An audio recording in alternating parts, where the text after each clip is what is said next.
नमस्कार मित्रों, कैसे हैं आप लोग? आप सभी का आद्या एकेडमी में एक बार फिर से स्वागत है। Welcome back to Aadya Academy once again.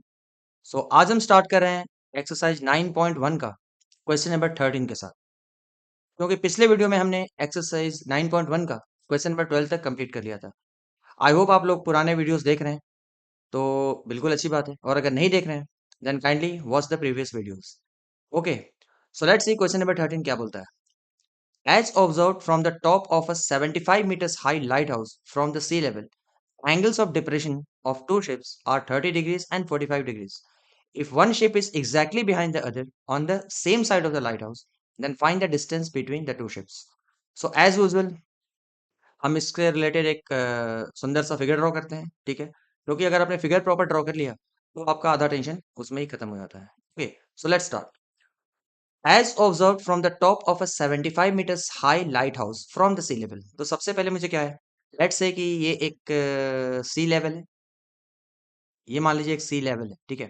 और सी लेवल से 75 मीटर्स के हाइट का एक लाइट हाउस है, right? 75 meters high lighthouse. तो एक काम करते हैं, मैं यहाँ से एक लाइन ड्रॉ करता हूँ जो कि लाइट हाउस को रिप्रेजेंट करेगा। सी, मैं एक वर्टिकल मैंने एक वर्टिकल लाइन ड्रॉ किया, ठीक है? और ये क्या है, this line is representing lighthouse from the sea level, and note it, this line is representing the sea level। okay, अब क्या बोलता है, the angles of depression of two ships are 30 degrees and 45 degrees। मतलब क्या है, क्या लिखा है, from the top of 75 meters high lighthouse, यानी ऑब्जर्वर जो है ना, वो लाइट हाउस के टॉप पॉइंट पे है, यानी कि यहाँ पे। ओके, सबसे पहले एक काम करते हैं, लेवल कर देता हूँ। लेट्स से कि ये पॉइंट जो है ए है और ये पॉइंट जो है वो है B. So from the top of this lighthouse there is an observer जो कि टू शिप्स को देख रहा है। देयर आर टू शिप्स, ठीक है, which are exactly behind each other. Okay friends, तो देखिए मान लीजिए कि ये जो पॉइंट है ना, एक शिप को रिप्रेजेंट कर रहा है, ठीक है? ये एक पहला पॉइंट है जो कि एक शिप को रिप्रेजेंट कर रहा है, और ये एक दूसरा शिप है। ये पॉइंट मतलब दूसरा है जो कि एक दूसरे शिप को रिप्रेजेंट कर रहा है, और मैंने ये दोनों पॉइंट्स को ना लाइट हाउस के सेम साइड में रखा है। Is it clear? ठीक है, ऐसा भी हो सकता था कि अगर वो बोलते कि on the opposite side of the lighthouse, तो फिर मैं एक शिप इधर रखता और एक शिप लाइट हाउस के इस साइड में रखता। Is it clear? क्योंकि देखिए क्वेश्चन में लिखा है they are on the same side of the lighthouse. Okay friends, तो देखिए ये पहला शिप हो गया और ये दूसरा शिप हो गया। Is this clear? Which are on the same side of the lighthouse. तो अब बोल क्या रहा है कि the angle of depressions of the two ships are 30 degrees and 45 degrees। Okay, यानी कि देखिए ये ऑब्जर्वर है, तो अगर ये नॉर्मल विजन, नॉर्मल इसका हॉरिजॉन्टल विजन क्या है, अगर ये इस साइड देखेगा तो इसका नॉर्मल हॉरिजॉन्टल विजन क्या रहेगा, कुछ ऐसा रहेगा, isn't it? This is the normal horizontal vision और नॉर्मल हॉरिजॉन्टल साइड। लेकिन यही ऑब्जर्वर अगर सपोज इस शिप को देखना चाहेगा, राइट, तो क्या करेगा, this will become his line of site. ये देखिए, ये क्या होगा, उसका लाइन ऑफ साइट हो जाएगा। Are you getting? यानी कि पहले जो ऑब्जर्वर ये हॉरिजॉन्टल विजन ये ऐसे देख रहा था ना, अब अगर उसको शिप को देखनी है तो उसका लाइन ऑफ विजन यानी उसका लाइन ऑफ साइट जो है वो इस लाइन के अलोंग होनी चाहिए। Is it clear?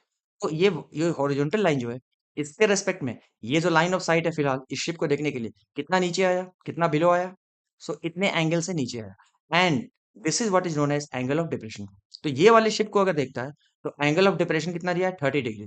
यानी कि ये एंगल जो मुझे दिया है वो है 30 डिग्रीज। ओके फ्रेंड्स, उसी टाइम पे क्या हो रहा है कि एक दूसरा शिप भी है जो कि इस पॉइंट पे है, ठीक है? अब यही ऑब्जर्वर अगर ये शिप को देखना चाहेगा, ठीक है, तो उसका लाइन ऑफ साइट क्या हो जाएगा, तो उसका लाइन ऑफ साइट कुछ यूं हो जाएगा। ये देखिए, this line will now become the line of site अगर वो इस शिप को देखना चाहता है, ठीक है? ये क्या है, एक लाइन ऑफ साइट हो गया क्योंकि ऑब्जर्वर यहाँ पर है और ये वाले शिप को देख रहा है, तो ये हो गया उसका line of site. Is it clear? तो ये हॉरिजॉन्टल विजन जो था उसके रेस्पेक्ट में ये जो लाइन ऑफ साइट है ये कितना नीचे आ गया, तो इतने एंगल से नीचे आ गया, इतने एंगल से, यहाँ से लेकर यहाँ तक, ठीक है? और ये क्या है, angle of depression for this ship. Okay, तो ये कितना एंगल दिया है, ये देखिए 45 डिग्रीज दिया है, तो ये जो एंगल है ना ये हो जाएगा 45 degrees. Okay friends, I hope समझ में आ गया होगा। देखिए एक बार फिर से बोल रहा हूँ, from the top of a lighthouse, ठीक है, this observer is watching two ships. एक शिप यहाँ पर है और दूसरा शिप यहाँ पे है, ठीक है? तो ये वाले शिप को देखने के लिए this becomes the line of site. Okay, तो ये शिप को देखने के लिए ये हो गया angle of depression which is given as 30 degrees. उसी टाइम पे अगर ये ऑब्जर्वर ये वाले शिप को देखता है एट दिस पॉइंट, तो फिर नॉर्मल हॉरिजॉन्टल विजन से ये हो गया लाइन ऑफ साइट, राइट? तो ये कितना नीचे आ गया? 45 degree. So this becomes the angle of depression. Okay friends, तो अब हम आगे बढ़ते हैं। क्वेश्चन क्या बोलता है? Find the distance between the two ships. ये दोनों शिप के बीच का डिस्टेंस क्या है, वो हमें फाइंड करना है। ओके फ्रेंड्स, तो चलिए एक काम करते हैं, ये दोनों पॉइंट्स को भी हम लेवल कर देते हैं, सी, और ये कर देता हूं मैं बी। ओके फ्रेंड्स, अब देखिए, आपको एज्यूम करना होगा कि ये लाइट हाउस जो है ना, और ये सी लेवल जो है, ठीक है, तो ये क्या है? ऑब्वियसली एक दूसरे के परपेंडिकुलर है, ठीक है। एक लाइट हाउस जो है ना, ये सी लेवल से परपेंडिकुलर रहता है। Is it clear? तो अब देखिए हमें क्या करना है, distance between the two ships. तो एक शिप यहाँ पर है और एक शिप यहाँ पे है। तो एक्चुअली हमें फाइंड क्या करना है, सी से लेकर डी तक का जो डिस्टेंस है ना, ये हमें कैलकुलेट करना है। ओके, तो कैसे करें इसको? देखिए एक और इन्फॉर्मेशन है, top of a 75 meters high lighthouse, यानी कि लाइट हाउस की हाइट हमें दी हुई है, यानी कि ये ए बी जो है ना, यही तो है लाइट हाउस का हाइट। तो ये कितना दिया है हमें? ये दिया है 75 मीटर्स। ओके फ्रेंड्स, तो इसको ध्यान में रखते हुए हमें क्या दिख रहा है, we can see there are two triangles, in fact right angle triangles, जो कि फॉर्म हो रहा है क्या, एक है A B D, this is the first right angle triangle, और दूसरा कौन सा है, A B C, this is the second right angle triangle that we are getting. Okay, तो इन दोनों राइट एंगल ट्राइंगल के हेल्प से हम लोग easily C D distance find कर सकते हैं। तो कैसे कर सकते हैं, चलिए आगे देखते हैं। तो सबसे पहले हम क्या लिखेंगे, we will consider triangle A B D, और एक काम करते हैं, ये जो डिस्टेंस है ना डी बी, इसको हम एक्स, चलो कोई जरूरत नहीं है लेने की। Okay, so let's consider triangle A B D first. तो आप यहाँ पे लिख दो जो भी ट्राइंगल आप कंसीडर कर रहे हो। क्या सबसे पहले, in triangle A B D, in triangle A B D, तो क्या देखना है इसमें, देखिए ये राइट एंगल हो गया, राइट। अच्छा एक और चीज, from geometry point of view, ये देखिए ये क्या है, ये लाइन ऑफ साइट है, राइट। और ये क्या है, ये एक हॉरिजॉन्टल लाइन है, और ये जो सी लेवल है ये भी क्या है, हॉरिजॉन्टल लाइन है, इजंट इट? यानी कि ये दोनों लाइन क्या है, एक दूसरे के पैरेलल है। ये लाइन और ये लाइन क्या है, पैरेलल है, राइट। तो देखिए, अगर अगर आप ध्यान से देखोगे, ये एसी लाइन क्या है, ट्रांसवर्सल है। अगर ये दोनों पैरेलल लाइंस है, राइट, तो एसी क्या है, एसी ट्रांसवर्सल है। तो अगर ये एंगल 30 है, तो आपको नहीं लगता है कि ये एंगल भी 30 हो जाएगा? Isn't it? कैसे होगा? Because they are alternate angles, आप लोगों ने जूनियर क्लासेस में पढ़े होंगे। ये क्या है, दोनों पैरेलल लाइंस है, ये ट्रांसवर्सल है, तो ये एंगल और ये एंगल इक्वल होगा। तो ये अगर 30 है, तो ये भी 30 हो जाएगा। उसी तरीके से ये दोनों पैरेलल लाइंस हैं, और ये ए डी जो है ना, ये भी एक ट्रांसवर्सल है for these two parallel lines. तो अगर ये एंटायर एंगल 45 है, राइट, तो फिर ये एंटायर एंगल भी कितना हो जाएगा, ये हो जाएगा 45 degrees. This is very important, I hope ये समझ में आ गया होगा। ओके, अब हम प्रोसीड करते हैं। कौन सा ट्राइंगल हमने पहले लिया है, triangle ABD. In triangle ABD, अगर आप ध्यान से देखो, तो this is the angle which is 45 degrees, जो हमें पता है। और इस एंगल के रेस्पेक्ट में हमें क्या पता है, ऑपोजिट साइड पता है, यानी कि हमें परपेंडिकुलर पता है, और हमें बेस नहीं पता है, isn't it? हमें बेस नहीं पता है। फिर से इस एंगल के रेस्पेक्ट में हमें परपेंडिकुलर पता है और बेस नहीं पता है, या फिर दूसरे तरीके से इस एंगल के रेस्पेक्ट में हमें ऑपोजिट पता है और एडजेसेंट नहीं पता है। तो जिस तरीके से भी आप समझो, परपेंडिकुलर पता है, बेस नहीं पता है, तो हम रिलेशन जो है, जो रेशियो है, कौन से दो साइड का लेने वाले हैं, perpendicular and base, perpendicular and base. और परपेंडिकुलर और बेस में कौन सा रेशियो लगता है, ऑब्वियस सी बात है, टैन लगता है। क्या लगता है, टैन ऑफ थीटा। तो यहाँ पे आप लिख दो टैन ऑफ थीटा, पहले जनरल फॉर्मूला क्या हो जाएगा, परपेंडिकुलर अपॉन बेस। अब यहाँ थीटा हम कौन सा देख रहे हैं, 45 डिग्रीज, तो आप यहाँ पे लिख दो tan 45 degrees is equal to, perpendicular क्या है, ए बी है, ठीक है। तो आप यहाँ पे पहले ए बी लिख दीजिए, perpendicular is nothing but A B, तो यहाँ पर आप ए बी लिख दीजिए, अपॉन बेस क्या है, बेस है डी बी, तो यहाँ पर आप डी बी लिख दीजिए। ओके फ्रेंड्स, अब क्या है, वैल्यूज को सब्स्टिट्यूट कर दीजिए। tan 45 क्या होता है, स्टैंडर्ड एंगल है, अभी तक पता होना चाहिए। तो tan 45 होता है 1 is equal to, A B हमें पता है कितना, 75, तो यहाँ पे आप लिख दीजिए 75, और डी बी तो हमें फाइंड करना है, तो आप उसको बस डी बी लिख दीजिए। अब ये 1 का मतलब क्या है, 1/1 है, तो जब मैं क्रॉस मल्टीप्लाई करूंगा, तो 1 into D B will be equal to 75 into 1।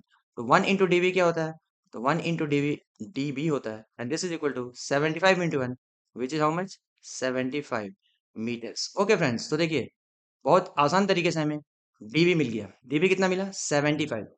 Indirectly या डायरेक्टली जैसा भी आप समझो, हमें डीबी लेंथ मिल चुका है। डीबी कितना है, 75 मीटर्स। ओके, अब हम क्या करने वाले हैं, आप सबको अच्छे से पता है। अब हम दूसरा राइट ट्रायंगल देखने वाले हैं, कौन सा?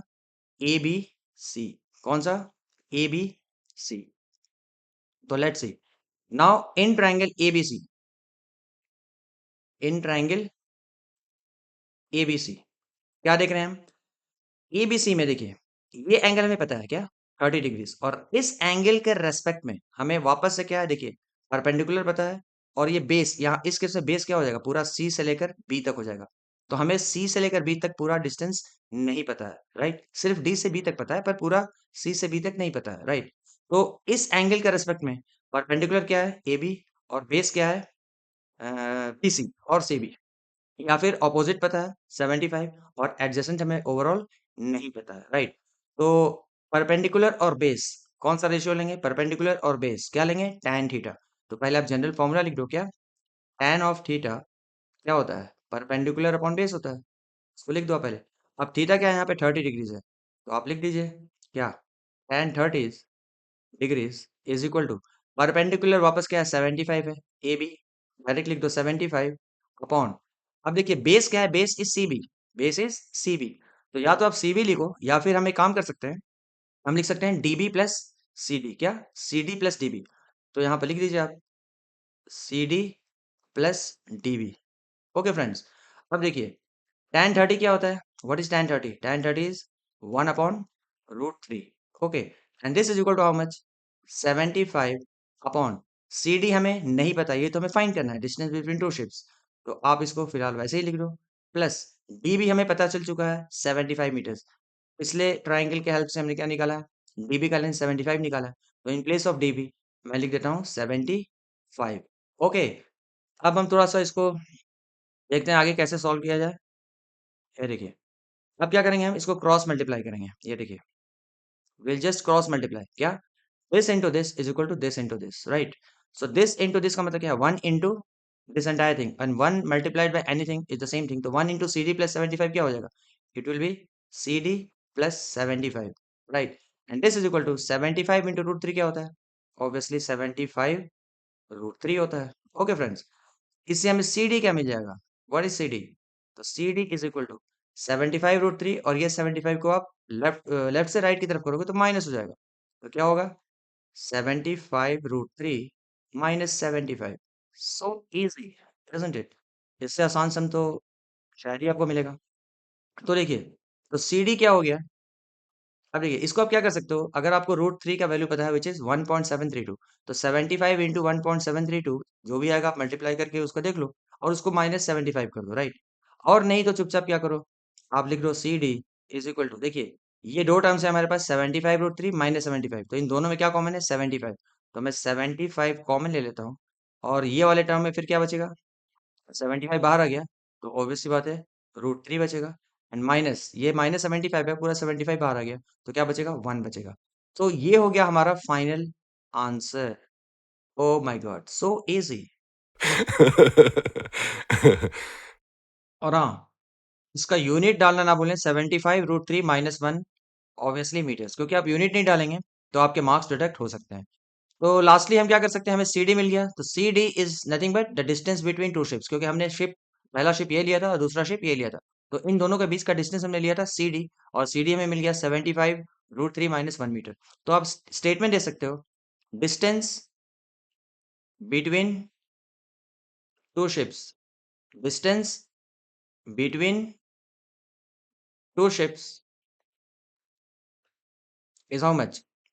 Is equal to 75 bracket root 3 minus 1 metres. Never thought. Okay friends, तो अगर आप लोगों को ये क्वेश्चन समझ में आया होगा तो काइंडली वीडियो को लाइक कीजिएगा, और अपने फ्रेंड्स को भी शेयर कीजिए, ताकि उन्हें भी थोड़ा बहुत हेल्प मिल सके। ओके, सो होप आपको ये वीडियो पसंद आया होगा। तो चलिए हम लोग अगले वीडियो में मिलते हैं कुछ नए क्वेश्चन के साथ। तब तक आप लोग अपना ध्यान रखिए, बाय बाय, टेक केयर।